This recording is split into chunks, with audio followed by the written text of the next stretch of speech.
Deep in the heart of Japan, there lived a stonecutter. He worked hard every day. His name was Taro. Taro lived in a tiny hut at the foot of a misty mountain. Every morning, the sun peeked over the mountain. Taro would wake up and greet the day. He would eat a simple breakfast of rice and fish. Then he would grab his tools and head to work. Taro loved his work. He would chip away at the stone, shaping it into smooth blocks. He made walls, bridges, and statues. Even though he was poor, Taro was content. He found joy in the rhythm of his chisel. He found peace in the cool touch of the stone. Life was good, he thought, simple but good. One hot afternoon, Taro was feeling very tired. If only I were a rich man, he sighed. Life would be so much easier. Suddenly the mountain rumbled. A booming voice echoed through the air. "Your wish is heard!" A bright light filled the sky. When the light faded, Taro saw a stranger standing before him. He had a long white beard and kind eyes. "I am the spirit of the mountain," the stranger said. "I have granted your wish. Go home and you shall find your fortune." Taro rushed back to his hut. To his astonishment, it was now a grand palace. It was filled with gold and jewels. Servants rushed to fulfill his every whim. Taro was happy. Taro enjoyed his wealth for a time, but soon he grew restless. He saw the king pass by, carried high on a palanquin. People bowed before him. "I wish to be more powerful than a king," Taro muttered to himself. "I wish to be the king himself." The mountain rumbled once more. When the dust settled, Taro found himself in the king's grand robes. He sat upon a throne, ruling the land. But even as king, Taro felt a flicker of discontent. One scorching summer day, as he watched the sun blaze in the sky, a thought struck him. "The sun is more powerful than any king," he exclaimed. "I wish to be the sun." The mountain spirit granted his wish. Taro became the sun, scorching the earth with his fiery heat. Taro, as the sun, felt powerful.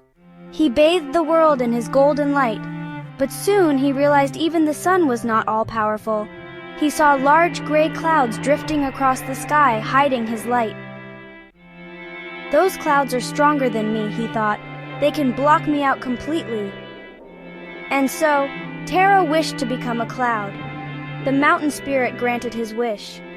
Taro transformed into a massive cloud, heavy with rain. He floated across the sky, casting cool shadows on the earth. He enjoyed his newfound power, bringing rain to the dry lands. He felt proud as he watched farmers rejoice at the sight of his rain. However, Taro's pride was short-lived. One day, a fierce wind swept across the sky. The wind tossed Taro, the cloud, like a leaf in a storm. It pushed him this way and that, tearing him apart. "This wind is mightier than any cloud," Taro thought, fear creeping into his heart. "I must become the wind!" As usual, the mountain spirit granted his wish, transforming him into a powerful gust of wind. Taro, now the wind, howled through the valleys. He uprooted trees and whipped the sea into a frenzy. He felt invincible. But then, he encountered something he couldn't move. Section 6. The Mountain's Wisdom. The wind, which was Taro, raged and roared, but the mountain stood firm. It stood tall and proud, unmoved by the wind's fury. Taro realized that the mountain was far more powerful than him. "Oh, mighty mountain," cried Taro, "you're the strongest of all. I wish to be you, steadfast and unyielding." The mountain spirit appeared before Taro once again, but this time he spoke with a hint of amusement in his voice. "You wish to be the mountain?" the spirit asked, "but you fail to realize, dear Taro, that you already are a part of the mountain." Section 7. Back to the rock, back to himself. Confused, Taro looked around. Suddenly, he felt himself shrinking and changing. He was no longer the wind, he was a small rock on the side of the mountain. I am just a rock, Taro thought sadly. The mountain spirit chuckled. You are and you are not, he said mysteriously. You are a part of something bigger than yourself, just as you always were. He touched the rock gently. You see, Taro, he continued, true power and happiness don't come from being the richest or the strongest. Section 8. Contentment Found. The spirit touched the rock again. Taro was instantly back in his own form, standing on the mountainside. He looked down at his hands, calloused but strong. He looked at the vast landscape before him. He understood. Taro realized that he had been chasing illusions of power. True happiness, he now saw, came from within.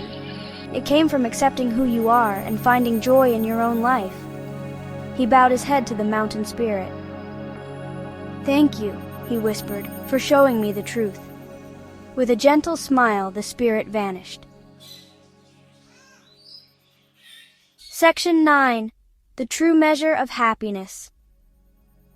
Taro went back to his simple life as a stonecutter. He was no longer bothered by envy or greed. He found joy in the rhythm of his work and peace in the beauty of his surroundings.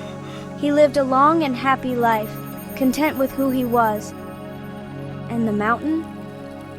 It stood tall and proud, a silent guardian watching over him, a reminder of the wisdom Taro had gained.